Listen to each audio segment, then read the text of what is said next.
আসসালামু আলাইকুম hi viewers, সবাইকে শুভেচ্ছা জানিয়ে আজকের এই নতুন ভিডিওটি শুরু করছি।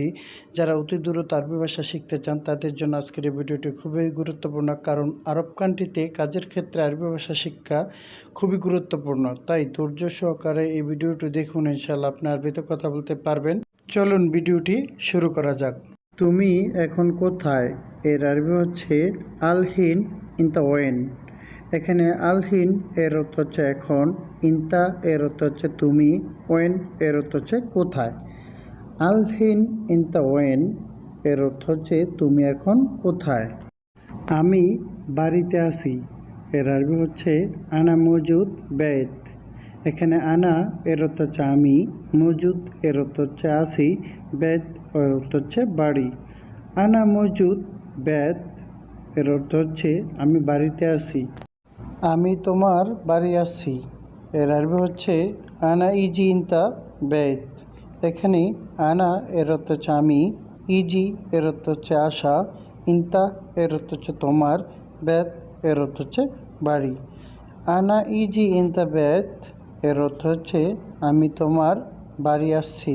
তুমি আসছো এখন এর আরবি হচ্ছে ইনতা ইজি আলহিন।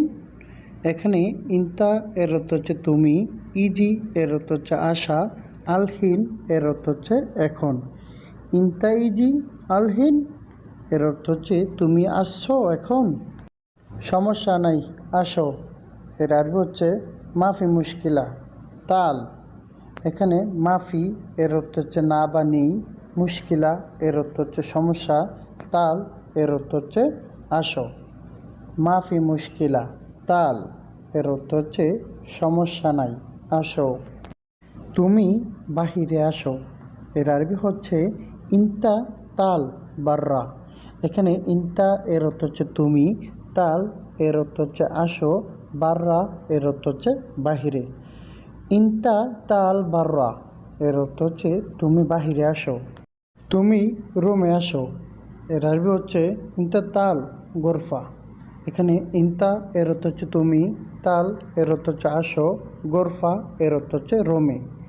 ইনতা তাল গোরফা এর অর্থ হচ্ছে তুমি রুমে আসো। কাজে যাও না কেন এর আরবি হচ্ছে লেশ মাইরো সগল। এখানে লেশ এর অর্থ হচ্ছে কেন, রো এর অর্থ হচ্ছে যাওয়া, মাইরো এর অর্থ হচ্ছে না যাওয়া, সগল এর অর্থ হচ্ছে কাজে।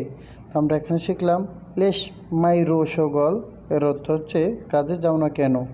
কি সমস্যা তোমার, এস মুশকিলা ইনতা। এখানে এস এর অর্থ হচ্ছে কি, মুশকিলা এর অর্থ হচ্ছে সমস্যা, ইনতা এর অর্থ হচ্ছে তুমি বা তোমার। এস মুশকিলা ইনতা এর অর্থ হচ্ছে কি সমস্যা তোমার। আমি কাজ করব না এর আরবি হচ্ছে আনা মাফি শগল। এখানে আনা এর অর্থ হচ্ছে আমি, শগল এর অর্থ হচ্ছে কাজ, মাফি শগল এর অর্থ হচ্ছে কাজ করব না। আনা মাফি শগল এর অর্থ হচ্ছে আমি কাজ করব না। তোমার সাথে, বুঝছ, ইনতা সাওয়া সাওয়া মালুম। এখানে ইনতা এর অর্থ হচ্ছে তোমার, সাওয়া সাওয়া এর অর্থ হচ্ছে সাথে, মালুম এর অর্থ হচ্ছে বোঝা। ইনতা সাওয়া সাওয়া মালুম এর অর্থ হচ্ছে তোমার সাথে, বুঝছ। অবশ্যই কাজে যাবে এর আরবি হচ্ছে লাজিম রো শগল।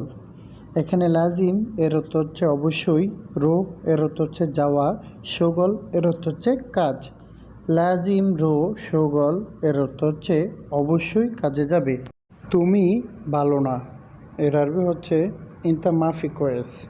এখানে ইনতা এর অর্থ হচ্ছে তুমি, কয়েস এর অর্থ হচ্ছে ভালো, মাফি কয়েস এর অর্থ হচ্ছে ভালো না। ইনতা মাফি কয়েস এর অর্থ হচ্ছে তুমি ভালো না। টাকা নাই, বেতন নাই এর আরবি হচ্ছে মাফি ফুলুস মাফি রাতিব। এখানে মাফি ফুলুস এর অর্থ হচ্ছে টাকা নাই, মাফি রাতিব এর অর্থ হচ্ছে বেতন নাই। মাফি ফুলুস মাফি রাতিব এর অর্থ হচ্ছে টাকা নাই, বেতন নাই।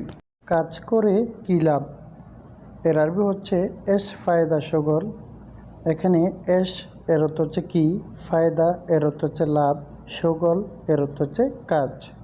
এস ফায়দা শগল এর অর্থ হচ্ছে কাজ করে কী লাভ। 2 মাস বেতন নাই। এর আরবি হচ্ছে ইতনিন শাহার মাফি রাতিব। এখানে ইতনিন এর অর্থ হচ্ছে 2, শাহার এর অর্থ হচ্ছে মাস, মাফি রাতিব এর অর্থ হচ্ছে বেতন নাই। ইতনিন শাহার মাফি রাতিব এর অর্থ হচ্ছে 2 মাস বেতন নাই। মানুষের সাথে জুলুম করো না। এর আরবি হচ্ছে ইনসান সাওয়া সাওয়া মাফি জুলুম। এখানে ইনসান এর অর্থ হচ্ছে মানুষ, সাওয়া সাওয়া এর অর্থ হচ্ছে সাথে, মাফি জুলুম এর অর্থ হচ্ছে জুলুম করো না। আমরা এখানে শিখলাম ইনসান সাওয়া সাওয়া মাফি জুলুম এর অর্থ হচ্ছে মানুষের সাথে জুলুম করো না। তুমি মানুষ, আমিও মানুষ। এর আরবি হচ্ছে ইনতা ইনসান আনা ইনসান। এখানে ইনতা এর অর্থ হচ্ছে তুমি, আনা এর অর্থ হচ্ছে আমি, ইনসান এর অর্থ হচ্ছে মানুষ। ইনতা ইনসান আনা ইনসান এর অর্থ হচ্ছে তুমি মানুষ, আমিও মানুষ। আমার শেষ কথা। এর আরবি হচ্ছে আনা আখের কালাম। এখানে আনা এর অর্থ হচ্ছে আমার, আখের এর অর্থ হচ্ছে শেষ, কালাম এর অর্থ হচ্ছে কথা। আনা আখের কালাম এর অর্থ হচ্ছে আমার শেষ কথা। আগে তুমি বেতন দাও। এর আরবি হচ্ছে আউয়াল ইনতা জিব রাতিব। এখানে আউয়াল এর অর্থ হচ্ছে আগে, ইনতা এর অর্থ হচ্ছে তুমি, জিব এর অর্থ হচ্ছে দাও, রাতিব এর অর্থ হচ্ছে বেতন। আউয়াল ইনতা জিব রাতিব এর অর্থ হচ্ছে আগে তুমি বেতন দাও, তারপর আমি কাজে যাব। এর আরবি হচ্ছে বাদেন আনারো শগল। এখানে বাদেন এর অর্থ হচ্ছে পরে বা তারপর, আনারো এর অর্থ হচ্ছে আমি যাব, শগল এর অর্থ হচ্ছে কাজ। বাদেন আনারো শগল এর অর্থ হচ্ছে তারপর আমি কাজে যাব। আজ কাজে যাও। এর আরবি হচ্ছে আলিয়ম রো শগল। এখানে আলিয়ম এর অর্থ হচ্ছে আজ, রো এর অর্থ হচ্ছে যাও, শগল এর অর্থ হচ্ছে কাজ। আলিয়ম রো শগল এর অর্থ হচ্ছে আজ কাজে যাও। আগামীকাল বেতন দিব। এর আরবি হচ্ছে বকরা আতিক রাতিব। এখানে বকরা এর অর্থ হচ্ছে আগামীকাল, আতিক এর অর্থ হচ্ছে দেওয়া, রাতিব এর অর্থ হচ্ছে বেতন। তো এখানে শিখলাম বকরা আতিক রাতিব এর অর্থ হচ্ছে আগামীকাল বেতন দেব। ঠিক আছে, কাজে যাচ্ছি। এর আরবি হচ্ছে তায়েব আনারো শগল। এখানে তায়েব এর অর্থ হচ্ছে ঠিক আছে, আনা এর অর্থ হচ্ছে আমি, রো এর অর্থ হচ্ছে যাওয়া, শগল এর অর্থ হচ্ছে কাজ। তায়েব আনারো শগল এর অর্থ হচ্ছে ঠিক আছে, কাজে যাচ্ছি। সম্পূর্ণ ভিডিওটি ওয়াচ করার জন্য সুমন একাডেমির পক্ষ থেকে অসংখ্য ধন্যবাদ। চ্যানেলটিকে সাবস্ক্রাইব করে বেল আইকনটি অল করে দিবেন পরবর্তী ভিডিও পাওয়ার জন্য। আসসালামু আলাইকুম।